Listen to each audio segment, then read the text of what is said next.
Ang sabi mo, Carla, nawalan ka na ng loob kay Carlo. Kailan nagsimula yon sa 2 taon ng pagsasama ninyo? Ano bang mga sama ng loob mo sa kanya? Simula nung bumabiyahe na siya ng taxi. Hindi mo ba inuunawa na kasi kailangan niyang magtrabaho para sa inyo, para sa pamilya na gusto sana niyang buuin?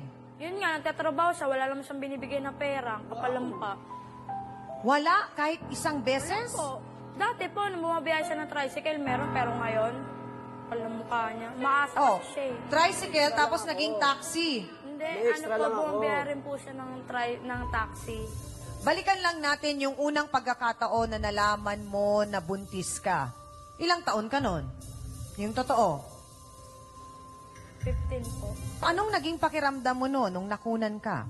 Siyempre, masakit po sa akin yun.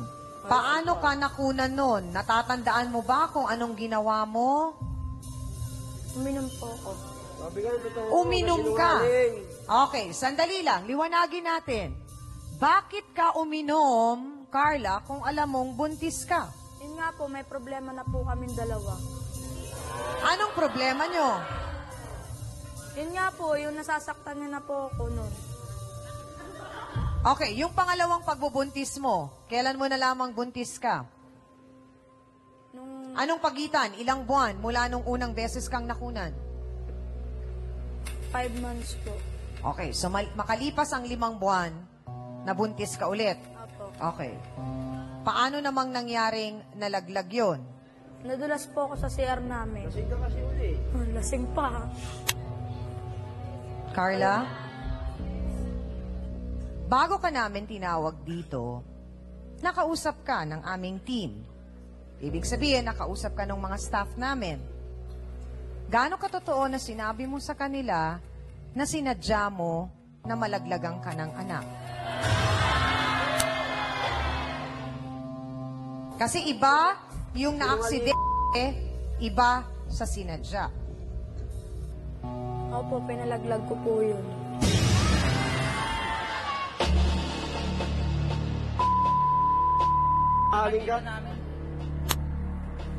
Bakit, Carla?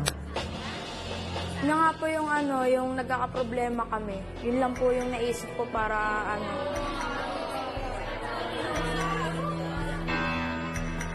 Saan mo natutunan gawin yung mga yan? Sa barkada ko po. Sinong nagturo sa'yo? Mga kaibigan ko pong babae. Anong sinabi?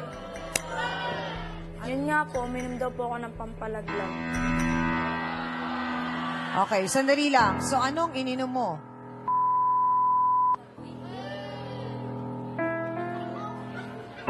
Tapos? Tapos yun po, dinugo na po ako nun eh. Sa punto pong ito ay tatanungin natin si Miss Elizabeth Angsioco, ang Executive Director po ng DSWP o Democratic Socialist Women of the Philippines. Ma'am, sa narinig po ninyong kwento nitong problema po ni Carla, ano po ba ang pwedeng gawin ng inyo pong grupo sa mga kababaihan po na katulad ni Carla na ganito ang pinagdanaan ng problema po? Bukod kasi doon sa sinabi kanina na mga kaso na pwedeng i-file, gusto ko rin sabihin na kung buntis nga si Carla noon, aggravating circumstance yung pagiging buntis, pagkatapos sinaktan, Opo. at makakabigat pa yon nung pwedeng kaso. Meron din pong Magna Carta of Women na kung saan maraming violations na naganap, hindi lang po sa si Carlo, kundi pati si Jonathan. Opo. Kaya kailangan itong tignan at isa ito sa mga ginagawa ng aming samahan. Tumutulong kami para ang mga kababaihan ay magkaroon ng counseling kung kailangan nila yan. Tumutulong kami kung ang kababaihan ay kailangan ng medical services. Opo. Tumutulong din po kami kung kailangan ng legal na serbisyo sa, halimbawa, sa kagayang kaso nung kay Carla. Alam nyo, sa tagal ng trabaho namin sa mga kababaihan, nakikita namin yung tinatawag na victim blaming. Yung kung sino na nga yung siyang naargabyado ay siya pang tinitignan natin na siya ang mali at siya ang may kasalanan. Maging malinaw sana sa atin na sa sitwasyon na ito, si Carla yung inabuso at dinribol at ginawang bola at dapat yang matigil. At meron po kaming mga ginagawa para ang mga kababaihan ay mamulat sa kanilang karapatan, maging mas matatag, mas maging malakas. At kung gusto niyo po ay maaari kaming tawagan, 927-1766. Tignan natin kung paano natin pwedeng pagtulungan ang pag-angat ng kababaihan para maging pantay sa kalalakihan. Maraming salamat po, Ma'am Elizabeth ang Shoko. Carla, bali itong taon na to, mag-iilang taon ka na? Magna-19 pa lang. Magna-19 ka sa Feb. Maligaya ka ba ngayon, Carla, sa buhay mo? Opo. Bakit mo nasabing maligaya ka? Wala ako ng problema eh. Ha? Wala ako ng problema. Wala ka ng pinoproblema. Saan papunta ang buhay mo ngayon, Carla? Mag-aaral naman po ako ngayong taon. Mahal mo ba ang sarili mo? Mahal mo. Kasi, higit sa lahat, ikaw ang inaalala namin dito at ikaw ang nais naming gabayan, hindi ba, Aling Belinda? Ikaw ang concern namin, Carla. Dahil mahaba pa ang tatakbuhin ng buhay mo. Para maunawaan mo ang lahat ng yan, ipapakausap ka namin sa ating mahal na trio tagapayo dahil, Carla, gusto ka naming magabayan at gusto ka naming matulungan na mapahalagahan mo pa ang iyong sarili. Pananalita mong verbal abuse na yun, pwede ka namin file lang. Oh. Papasok yun yung lalait-laitin mo. Ang babaeng dati mong nakarelasyon. Nawala na ho kasi yung respeto ko sa kanya. Yun. Mawala man yung respeto, hindi sapat na pagsalitaan mo ng ganon.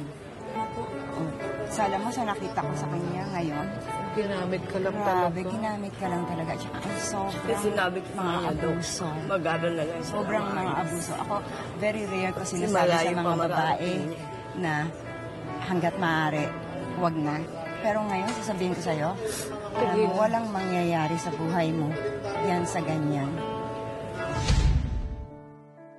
Sana po kahit paano yung counseling na binigay namin sa inyo kahit sandali lang ay makatulong na maiayos at maitama po itong problemang pinagdadaanan ninyo. Bago lang tayo maghiwalay, Ma'am Elizabeth, nais po namin kayong kunan ng mensahe para sa ating mga bisita po ngayong hapong ito. Ang mensahe ko lang ay lalo-lalo na kay Carla na bata ka pa, marami pang oportunidad na darating sa'yo. Marami kang mga pinagdaanan na hindi maganda at mahirap, pero hindi ibig sabihin yan ay hindi mo na kayang bumangon at magkaroon ng magandang buhay.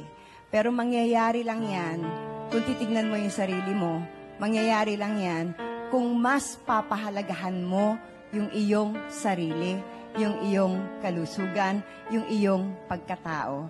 Maraming salamat. Marami pong salamat, Miss Elizabeth ang Shoko, ang Executive Director po ng Democratic Socialist Women of the Philippines. Attorney, naliwanagan po ba ang dalawang bisita nating lalaki o silang tatlo? Doon po sa talagang kahalagahan at responsibilidad din ng lalaki pagdating sa larangan ng pag-ibig. Sana nga naman ay naliwanagan silang tatlo, Tiangami. Lalong-lalo na sa kalagayan ni Carlo. Na-explain po natin sa kanya, Tiangami, na kung ang pag-uusapan ay mga batas ngayon, mga bagong batas, upang lalong protektahan ang mga kababaihan, ay talagang may mga batas ngayon na pinaigting, o lalong binigyan diin sa pamamagitan ng pagbibigay o paglalapat ng mas mabibigat na kaparusahan. Sabi niya sa akin kanina, Attorney, hindi ko alam po yung sinasabi niyong Republic Act 9262. Alam mo, Carlo, sabi nga may kasabihan na ignorance from the law excuses no one from compliance therewith. Ibig sabihin, yung pagiging ignorante sa kaalaman ng batas ay hindi mo paaring sabihin maging depensa upang sa gayon ay hindi kasaklawin ng batas. So, sana maintindihan nyo ito. At tayong lahat na kalalakihan upang